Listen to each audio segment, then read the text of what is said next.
చాలా కుటుంబాల్లోనండి ఈ ఈ సమాజం అనే చట్రంలో తోబుట్టువులుగానే మిగిలిపోతున్నారు తప్ప వాళ్ళ మధ్య ఉండవలసిన ప్రేమానురాగాలు ఉండలేదు. సరే, దీనికి కారణాలు చాలా ఉన్నాయనుకోండి, అది వేరు. కానీ ముఖ్యమైన కారణం ఏంటంటే ఎవరికి వాళ్ళు గిరిగీసుకొని బతకటమే. అంటే నేను, నా జీవిత భాగస్వామి, నా పిల్లలు, నా సూట్ కేసు. అనుకోకుండా అనుకోని మరణం సంభవించింది అనుకోండి తోబుట్టువుల్లో, మిగతా తోబుట్టువులకి మిగిలేది వ్యాధేనండి, జీవితాంతం వ్యాధే. దీన్ని మరి ఎలా అధిగమించాలి? ఒకటే మార్గం అండి. అదేంటంటే మీరు పెద్ద మనసు చేసుకోవటమే, అంతకంటే వేరే మార్గం లేదు. ఆప్యాయంగా నిజాయితీగా పలకరించటమే, నేనున్నానని భరోసాని ఇవ్వటమే. ఎందుకంటేనండి ఈ జన్మకి వీళ్ళే మన తోబుట్టువులు కదా. జీవిత చరమాంకంలో మనము నిజాయితీగా మన తోబుట్టువులకి ఆప్యాయతను పంచడం వల్ల కలిగే సంతృప్తి ఉంది చూసారా, అది అద్భుతమైన సంతృప్తి అండి. ఆ సంతృప్తి కోసమే మనం బతకాలి, జీవించాలి కూడా. ఒక నిమిషం ఆలోచించండి. తాపి పనిముట్టు పట్టుకుంటే తప్ప గోడ కట్టలేంగా, డ్రైవింగ్ సీట్లో కూర్చుంటే తప్ప కారు నడపటం నేర్చుకోలేం కదా. అలాగే మన జీవితానికి సంతృప్తి అంటూ మిగలాలి అంటే మనమే ముందంజ వేయాలండి, మనమే ఆప్యాయంగా పలకరించాలి. సంకుచితం వల్ల మీ తోబుట్టువులు చిన్న వృత్తం గీసుకుని దాంట్లోనే బతికేస్తున్నారు అనుకోండి, మీరు ఒక పెద్ద వృత్తం గీయండి, ఒక మహావృత్తం గీయండి. ఆ చిన్న చిన్న వృత్తాలన్నింటినీ కూడాను, ఆ సర్కిల్స్ అన్నింటినీ కూడాను మీరు కల్పించుకోండి. లేకపోతేనండి జీవిత చర్మాంకంలో 80 ఏళ్ళు గడిచిపోయాయి కదా, 90 ఏళ్ళు గడిచిపోయాయి కదా. రాక భగవంతుడు నా జీవితంలో తోబుట్టువుల్ని ప్రవేశపెట్టాడు కదా, వాళ్ళతో ఉండవలసిన తీరులో ఉండలేదు కదా, సంకుచితత్వానికి పోయాను కదా, ఇప్పుడు వాళ్ళు లేరు కదా అని వాపోయే పరిస్థితి వస్తుందండి. అది రాకూడదండి. ఎందుకంటే మీ అంతరాత్మకి మీరే జవాబుదారు. అంతేనండి.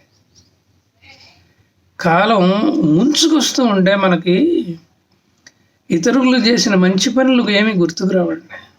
ఇతరులను ఇబ్బంది పెట్టిన క్షణాలు, మోసం చేసిన క్షణాలు, పరుషంగా మాట్లాడిన క్షణాలు గుర్తుకొస్తాయి.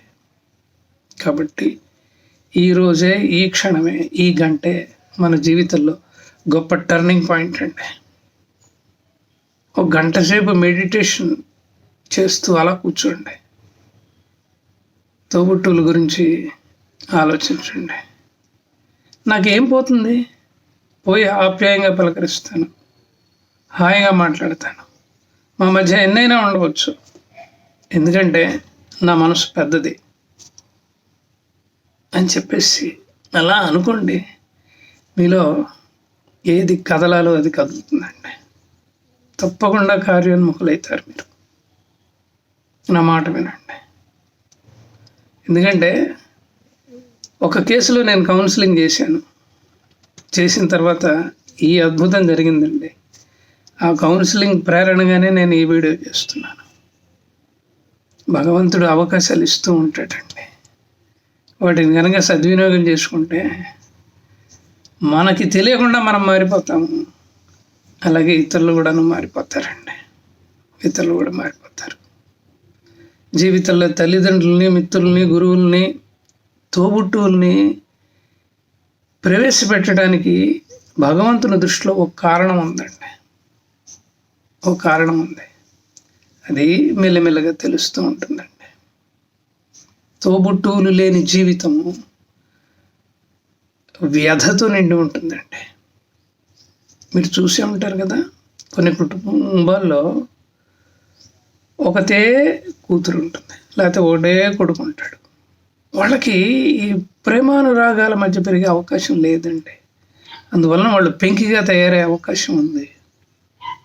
ఎందుకంటే షేరింగ్ కేరింగ్కి వాళ్ళు దూరం అవుతారు కాబట్టి. భవిష్యత్తులో కూడాను వాళ్ళ వైవాహిక జీవితాలు కూడాను ఛద్రమయ్యే అవకాశాలు కూడా ఎక్కువ ఉన్నాయండి. కాబట్టి ఈ వీడియో ద్వారా నా సవినయమైన విన్నపం ఏంటంటే, పోయి పలకరించండి, నిజాయితీగా పలకరించండి, ప్రేమతో పలకరించండి, ఆప్యాయంగా పలకరించండి, నేనున్నానని భరోసానివ్వండి. అద్భుతంగా ఉంటుందండి జీవితం. ఇదండి వీడియోలోని సంగతి. ఎప్పటి మాదిరిగానే నా సవినయమైన విన్నపం, నా ఛానల్కి సబ్స్క్రైబ్ చేయండి, ఈ వీడియోని నలుగురికి షేర్ చేయండి, అలాగే కామెంట్ బాక్స్లో అద్భుతమైన మెసేజ్ని పెట్టండి. ఒకవేళ కనుక నిజంగా మీరు మీ తోబుట్టువుల ఇంటికి వెళ్ళి పలకరించి తిరిగి వచ్చిన తర్వాత మీ సంతోషం ఉంది చూసారా, దాన్ని వీలైతే నాతో పంచుకోండి. నేను ఎవరో తెలియకపోయినా పర్వాలేదు, నాతో మాట్లాడండి.